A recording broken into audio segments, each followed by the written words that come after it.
everyone, this is Anna from Koala Soap, and today we're going to be making a soap in our silicone mold. It's going to be called Baby's Breath. We're going to be using 4 ounces of shea butter melt and pour, not to be confused with raw shea butter. This is melt and pour shea butter. Crystal clear melt and pour from Crafter's Choice, 4 ounces. 4 ounces of crystal clear melt and pour from Crafter's Choice, and shea butter melt and pour. All of these are 4 ounces to equal 16 ounces, and then we have 10 to 11 ounces of shea butter melt and pour here off to the side. On our other channel, which I'll have a link to, I think, it's that way. Please like and subscribe. This is the latest cheese board. It's made with FDA safe resin. So that one takes about 12 hours to make off and on. And then we did this cute little dolphin scene. So if you want to learn how to do this, because Christmas is coming, this is a really easy project. It was really easy. And this one, guys, I'll tell you, if you don't want to mess with resin, you could maybe, I don't know, but you could maybe use clear glue with this. I'm not sure, but maybe. Okay, so we're going to go ahead and get this melted down. Today our fragrance is going to be Baby's Breath from Brambleberry. I can't find my Ariel blue. I think I'm out, and I can't read what color this is, but it's very close to Ariel blue from Stardust Micas. So I can't read this color because the name's gone. This one is going to be, it's like Pink Sunset or Watermelon. Anyway, I'll put the links to everything I'm using below in the comments. Okay, so let's get started. Okay, so these are all melted down, and if I had to guess, they're probably in the 160s to 170s. Now this is a soap technique that I read a lot, and I get a lot of comments about how the soap sets so quickly and it's really hard for them to pour. This is actually a soap that if you do develop a skin, it's okay because we mush it up together. It's a soap I think I've done the last few videos this technique on. It's my favorite technique. So we're going to go ahead and stir it. Let's just get a basic gist. Okay, so 156. What I'm going to go ahead and do is, my rule of thumb is I use 5 mLs of fragrance oil per pound of soap. This is a pound of soap, and I do understand I have another 10 to 11 ounces here. But I find that this pretty much does it for the scent for the soap, so it's not too overpowering.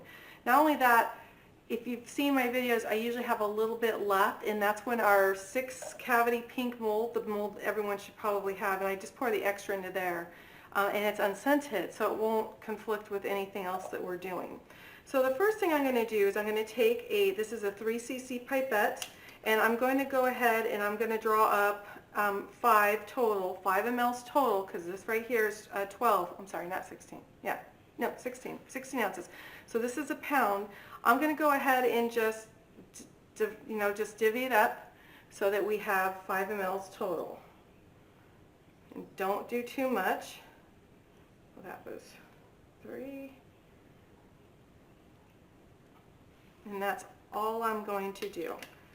So once that's set, and since this soap is under 160, I feel confident enough that it's not going to go ahead and burn off at this point.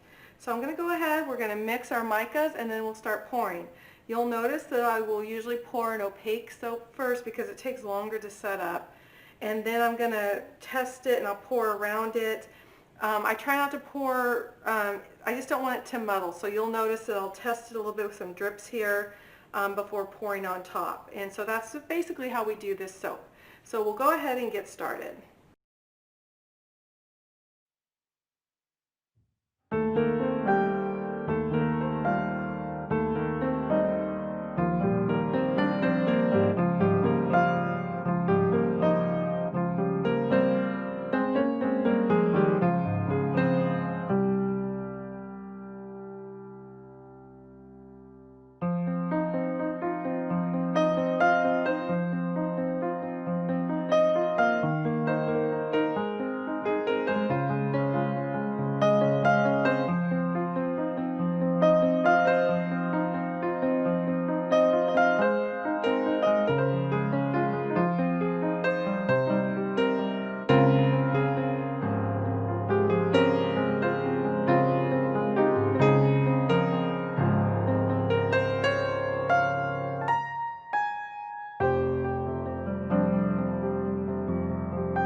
looks pretty good. We've got everything that we need out of the mold. It's a little bit of a fuss to get it out of the mold because it's a small mold. The bigger the mold, the easier it is to get the soap out.